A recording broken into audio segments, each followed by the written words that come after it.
పెళ్ళవకుండా నేను నీకు భర్తను ఎలా అవుతాను? నిశ్చితార్థం అయింది కదా, అంటే సగం పెళ్ళి అయినట్టే కదా. సగమే అయింది, సగంలోనే ఉండు. ఇంకోసారి ఇలా పర్సనల్ విషయాల్లో జోక్యం చేసుకుంటే బాగుండదు చెప్తున్నాను.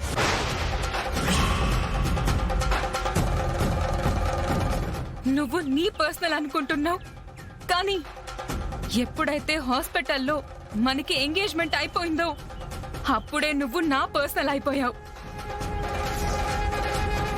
అయినా నువ్వు నన్ను అపార్థం చేసుకుంటున్నావు సిద్ధు. నువ్వు నన్ను అర్థం చేసుకోవడం లేదు. చూడు, నీకు మళ్ళీ మళ్ళీ చెప్తున్నాను, నువ్వు అనవసరంగా మా ఇద్దరి మధ్యలోకి వస్తే నేనేం చేస్తానో నాకే తెలియదు. నేను కూడా అదే చెప్తున్నాను సిద్ధు. ఆ తులసి అనవసరంగా మన మధ్యలోకి దూరితే దానికి ఎలా బుద్ధి చెప్పాలో నాకు బాగా తెలుసు.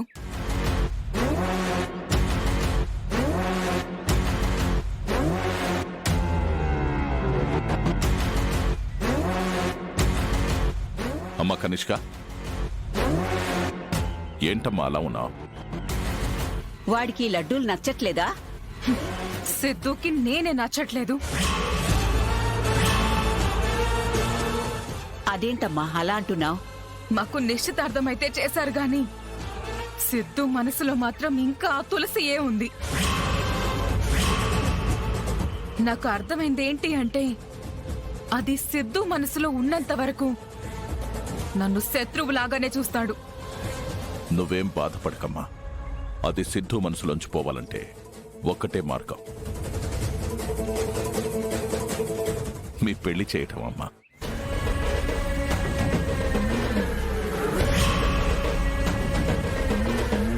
ఎల్లుండి ఎలాగో గోదాదేవి కళ్యాణం ఉందమ్మా, అప్పుడు మీ ఇద్దరిని కూర్చోబెట్టి శాంతి హోమం జరిపిస్తాను.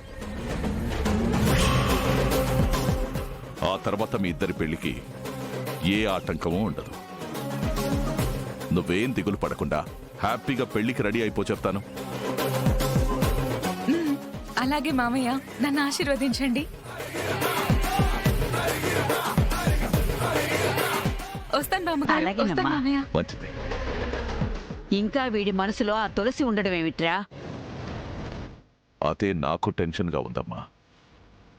కొంప తీసి ఆ శ్రీకాంత్ గాడి విషయం దానికి తెలిస్తే సిద్ధు భవిష్యత్తు అంధకారం అయిపోతుందిరా. అంత దూరం రానివ్వలేమ్మా.